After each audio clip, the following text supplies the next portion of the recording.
The evening had started with laughter and chatter. The Corville family home was full of relatives, neighbors, and friends, all gathered to celebrate little Kaelric Drosvin's 5th birthday. Balloons were tied to chairs, the smell of roasted food filled the air, and soft music played in the background. Eris Vainora, Kaelric's mother, walked from one corner of the room to the other, making sure the food trays stayed full and everyone had something to drink. Her smile was polite, but inside, her heart was already beating faster than it should. She knew this day wasn't just about cake and candles. It was also the first time in months that Mr. Thaurik Morven and Mrs. Mariah Morven, her in-laws, would be coming face-to-face with her side of the family. The Morvens were known for their sharp tongues and cold stares. They never said it outright, but Eris always felt they thought she wasn't good enough for their son Jorik Malden. Kaelric was running around the room, laughing, holding a red balloon. His loud giggles made Eris smile for a moment. She wanted her son to enjoy his birthday, to feel loved and celebrated. But every time she caught sight of Mr. Morven sitting at the dinner table with his arms crossed, she felt her stomach tighten. Jorik walked over and touched her arm gently. "They're just sitting there," he said softly. "Let's try to get through this evening without any drama, all right?" Eris nodded but didn't answer. She wasn't the one who usually caused trouble. Dinner was served and everyone gathered around the table. The smell of roasted chicken, bread, and warm soup filled the air. Kaelric climbed into his chair between his parents, swinging his feet happily. Lysanne Corville, Eris's mother, sat across the table, her calm eyes taking in every detail of the room. She had always been a quiet observer, but tonight, she watched the Morvens closely. At first, the conversation stayed polite. People talked about the food, the weather, and Kaelric's favorite toys. Mrs. Mariah Morven smiled faintly but barely spoke. Mr. Morven occasionally made a small comment, but his tone was flat. Eris tried to focus on feeding Kaelric, cutting small pieces of chicken for him, while Jorik attempted to keep things light. Then it happened. Kaelric reached for the jug of juice on the table, trying to pour it himself. Before Eris could stop him, the jug tilted too far, and juice spilled all over the tablecloth, spreading quickly toward the plates and cutlery. "Oh no!" Eris exclaimed, quickly grabbing napkins to stop the mess. Kaelric's eyes went wide, fear flashing across his little face. "I didn't mean to," he started, but before he could finish, Mr. Morven's voice cut through the room like a knife. "Some kids are just born worthless," he said, loud enough for everyone to hear. "No discipline, no respect. This is what happens when you spoil them." The room went still. Forks and knives froze in midair.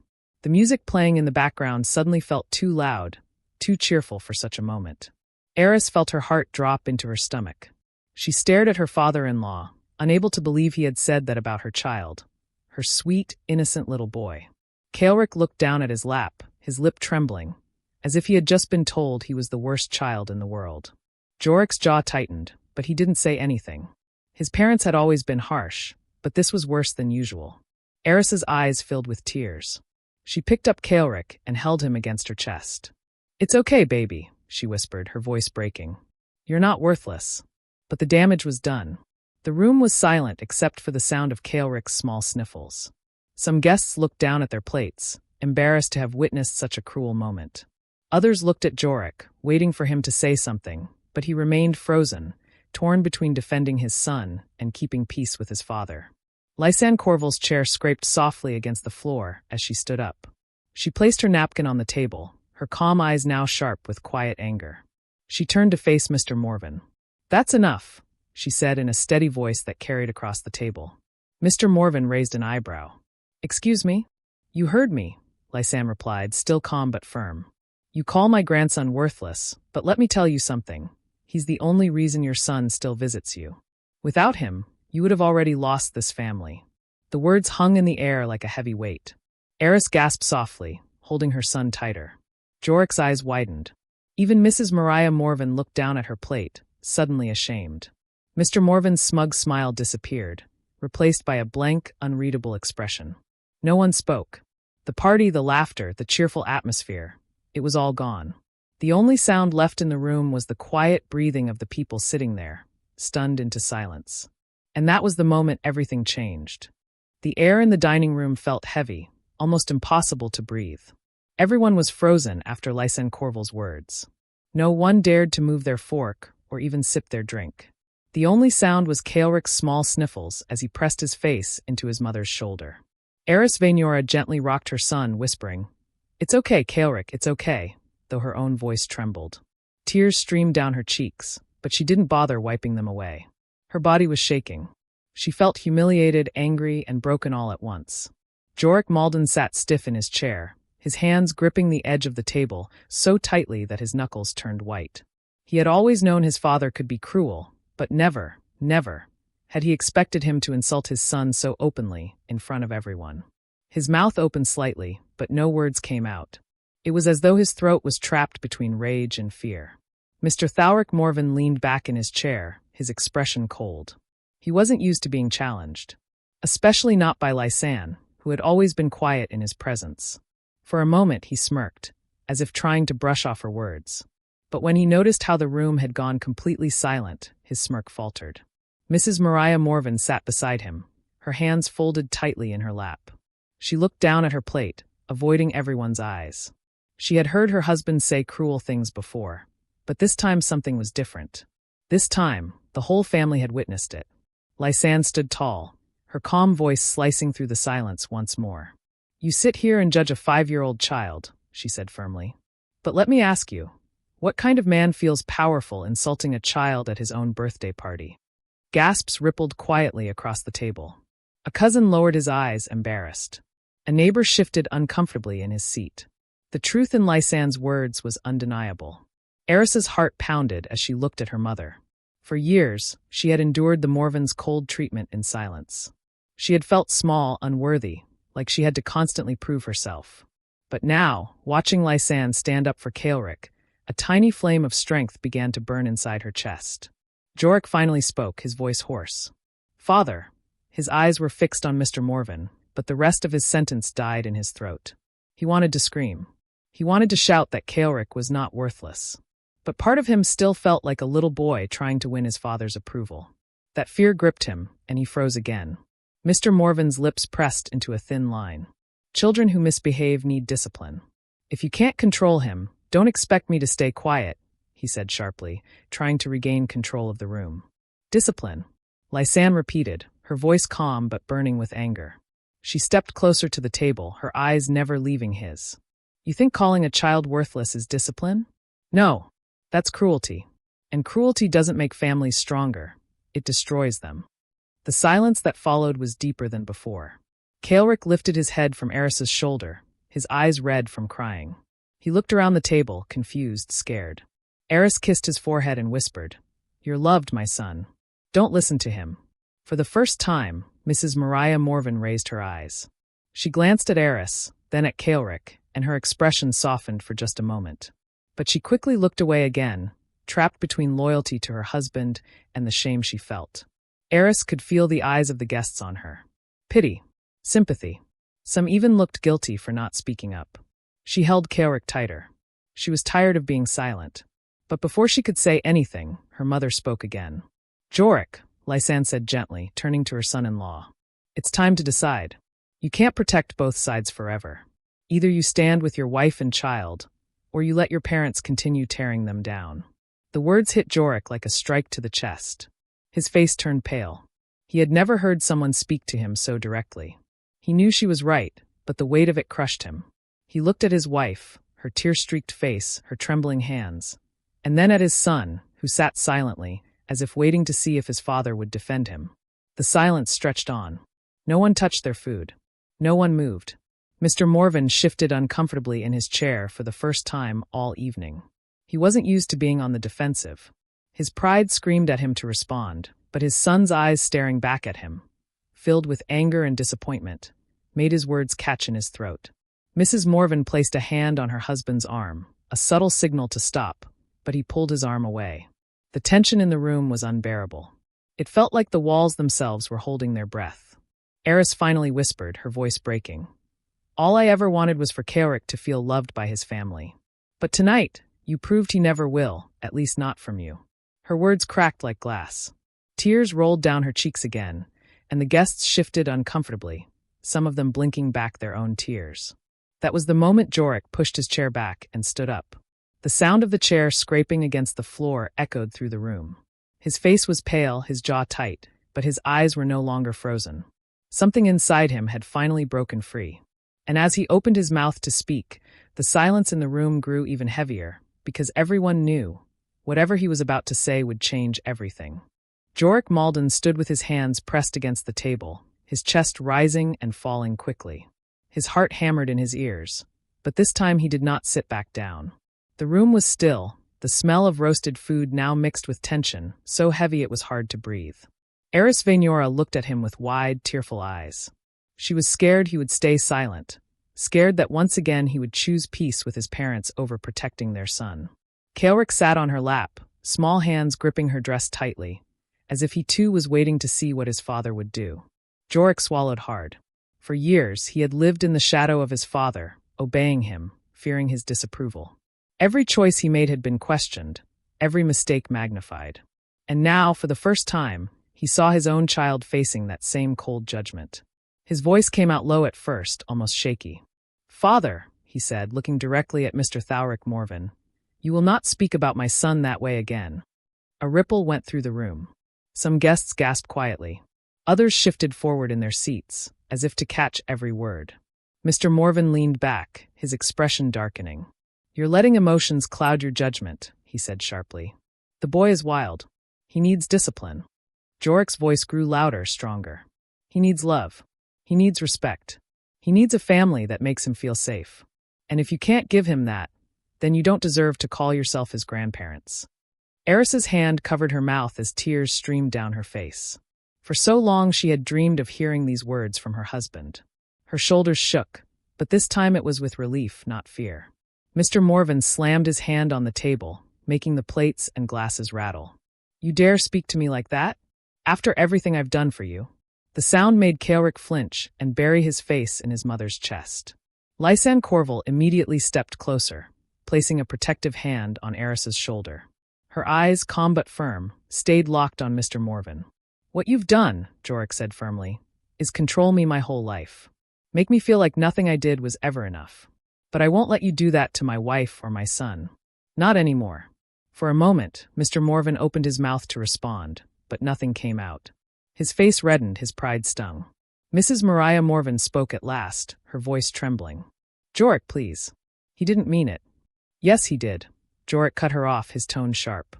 "And so did you, every time you stayed silent and let him humiliate my family. You've both made Eris feel like she doesn't belong. You've made my son cry on his birthday. And I will not allow this again." The words echoed across the table. Everyone stared at Jorik, stunned. He had never spoken to his parents like this. For years, he had been quiet, obedient, always seeking their approval. But tonight, something inside him had broken free. Eris looked up at him, her lips trembling. "Jorik," she whispered softly, her heart swelling with both love and disbelief. He turned to her, his expression softening. "Eris, I should have defended you years ago. I should have spoken up the first time they made you feel small. I let my fear stop me, and I'm sorry. But tonight it ends." Ceolric peeked up from his mother's arms, his eyes still red. But for the first time since the insult, there was a glimmer of safety in them. He looked at his father, as if realizing that maybe he wasn't alone after all. Mr. Morven's voice was cold. "So what then? You would choose them over us? Your own parents?" Jorik's answer came without hesitation. "Yes. Every time. If you cannot respect my wife and son, you will not see us again. That is my decision." The silence that followed was crushing. Some of the guests shifted in their seats, clearly uncomfortable, but no one dared to interfere. It was no longer just a family dinner. It was a battle line being drawn. Mrs. Morven's face crumpled, her eyes filling with tears. She whispered, "Please don't say that." But her voice was weak, and deep down, she knew the truth had already been spoken. Mr. Morven sat stiff in his chair, his pride wounded. He clenched his jaw but said nothing. For the first time, he had no reply. Eris slowly stood up, holding Ceolric close. She looked at her husband, her face wet with tears but filled with pride. For the first time in years, she felt seen, protected. She placed her free hand on Jorik's arm, silently telling him she was with him. Lysanne gave a small nod, her eyes shining. She had been waiting for this moment, for her son-in-law to finally find his voice and protect the family he had built. The guests looked on, unsure of what to do. The food on the table had gone cold, the decorations around the room now meaningless. No one would remember the roasted chicken or the cake. They would only remember this moment, the night Jorik Malden finally stood against his parents. As the silence stretched, Jorik spoke one last time. His voice was steady, carrying a final warning. Respect my family or lose us forever. The choice is yours. The room stayed quiet. No one dared to breathe too loudly. The weight of his words lingered like thunder after a storm, heavy and undeniable. And in that silence, everyone knew. The Morvins' power over their son had just shattered. The dining room felt like a battlefield after the storm. The decorations, the balloons, the birthday cake waiting on the counter, all of it seemed forgotten. No one spoke. The only sound was Keilrik's soft breathing as he leaned against his mother's shoulder. Jorik Malden still stood beside the table, his words hanging in the air. Respect my family, or lose us forever. He had never spoken with such strength before. For years, he had been the quiet son, the obedient child who never challenged his father. But tonight, that part of him was gone. Eris Vainora held Keilrik tightly, her tears still fresh on her cheeks. But for the first time in years, those tears weren't just from pain, they were from relief. She felt safe, finally, because her husband had chosen her and their son. She glanced at him, her heart pounding with gratitude and love. Lysanne Corval stood close by, silent but proud. Her face showed no fear, only quiet strength. She had always known this day would come, the day when her son-in-law would have to break free from his parents' grip. And though it had come in the most painful way, she knew it was necessary. Across the table, Mr. Thalric Morven sat stiff, his hands gripping the arms of his chair. His face was red, his jaw clenched, his pride crushed. He opened his mouth as if to reply, but no words came out. For the first time in his life, he had been silenced, not by shouting but by truth. Beside him, Mrs. Mariah Morven trembled. Her eyes were shiny with tears as she looked at her son. She whispered softly, "Jorik, please don't cut us out of your life." Her voice cracked, filled with regret. Jorik's expression softened slightly when he looked at her, but his resolve did not break. "Mother, I don't want to cut you out," he said quietly. "But I will not allow Keilrik to grow up feeling the way I did. Never good enough, never loved enough. If you can't accept him as he is, then you leave me no choice." Mrs. Morven lowered her head, shame spreading across her face. She had always stood silently behind her husband, letting his harsh words go unchallenged. And now, for the first time, she saw the damage that silence had caused. Some of the guests shifted uncomfortably. A few whispered to one another, but most stayed silent, not daring to interfere. They knew this was not just a family dinner anymore. It was a breaking point. Eris finally found her voice. Her words were quiet but strong. "For years, I've carried this weight.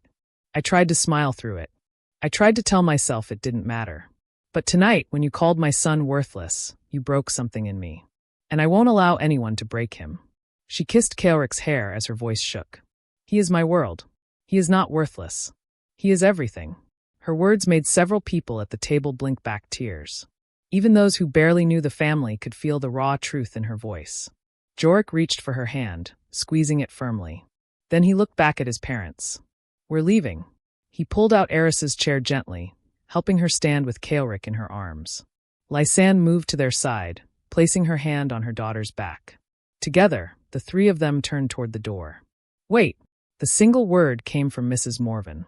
Her voice was trembling, but this time it was stronger than before. She stood halfway, her eyes glistening. "I'm sorry," she said, her words directed at Eris and Keilrik. "I should have stopped him. I should have spoken up. I don't want to lose you." The room grew even quieter. All eyes turned to her. Eris's lips trembled. She wanted to believe the apology, but she knew words meant little without action. Jorik's voice answered for both of them. "If you mean that, then prove it. Show us that you can respect Eris. Show us that you can love Keilrik.